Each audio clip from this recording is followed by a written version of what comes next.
মই প্ৰথমে অসমবাসী ৰাইজলৈ শেহতীয়াকৈ হ'লেও ইংৰাজী নৱবৰ্ষৰ শুভেচ্ছা জ্ঞাপন কৰিছোঁ আৰু ভোগালী বিহুৰ লগ জনাইছোঁ। ইতিমধ্যে আমাৰ মৰিজাজি দগাঁৱত আপোনালোকে সকলোৱে জ্ঞাত সদৌ অসম ভিত্তিত প্ৰাপ্তবয়স্ক আৰু শিশু ভাওনা প্ৰতিযোগিতা আমি আয়োজন কৰিছোঁ। 2020 চনতে প্ৰতিষ্ঠিত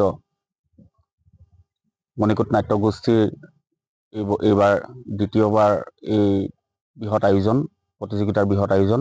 গতিকে আমি সকলোকে আহ্বান জনাইছোঁ, আমাৰ প্ৰতিযোগিতাভাগী সকলোৱে আহক, উপভোগ কৰক আৰু আমাক সকলো ফালৰ পৰা দিহা পৰামৰ্শ তথা আমি অনুষ্ঠানটো সুন্দৰভাৱে উদযাপন কৰিব পৰাকৈ আপোনালোকে আমাক উৎসাহ যোগাওক। আমি ইতিমধ্যে আমাৰ প্ৰস্তুতি প্ৰায় হৈ উঠিছে। আপোনালোকে দেখিছেই আমাৰ কৰ্মকৰ্তাসকলে দিনে ৰাতিয়ে যথেষ্ট কষ্ট কৰি আমাৰ প্ৰস্তুতি সম্পূৰ্ণ কৰিছে আৰু অলপ সময় পাছতে আমাৰ ধৰ্মধ্বজা উত্তোলন হ'ব।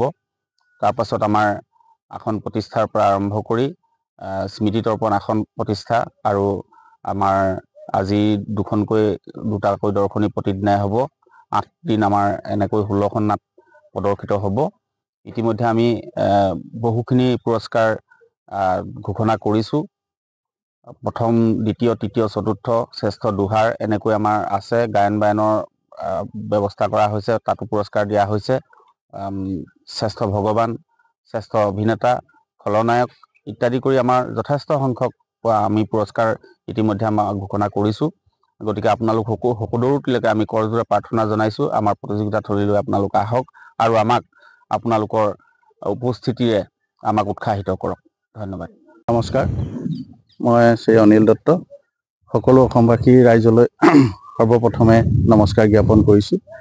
আপোনালোকৰ সকলোৱে জ্ঞাত মণিকূট নাট্যগোষ্ঠী দগাঁৱত মৰিজাজি দগাঁও টিয়কৰ সৌজন্যত আজি 24 তাৰিখৰ পৰা 8 দিনীয়া কাৰ্যসূচীয়ে অসমৰ সদৌ অসম ভিত্তিত প্ৰাপ্তবয়স্ক আৰু শিশু ভাওনা প্ৰতিযোগিতা ইতিমধ্যে আজি তাৰিখৰ পৰা আৰম্ভ হ'ব। ইয়াৰ পাছতে সকলো অসমবাসী ৰাইজলৈ আমি কৰজোৰে মিনতি জনাইছোঁ, সকলোকে আমন্ত্ৰণ জনাইছোঁ। আজি মণিকূট নাট্যগোষ্ঠী আপোনালোকৰ সকলোৱে জ্ঞাত অসমৰ বিভিন্ন ঠাইত ভাওনা প্ৰদৰ্শন কৰি এই অঞ্চললৈ সুনাম অৰ্জন কৰি অনাৰ লগতে আমিও বিগত 4 বছৰৰ আগত প্ৰায় 3 বছৰৰ আগত ভাওনা প্ৰতিযোগিতা আৰম্ভ কৰিছিলোঁ। এইবাৰ দ্বিতীয়বাৰ আমি আৰম্ভ কৰিছোঁ মণিকূট নাট্যগোষ্ঠী মৰিজাজি দগাঁও টিয়কৰ সৌজন্যত।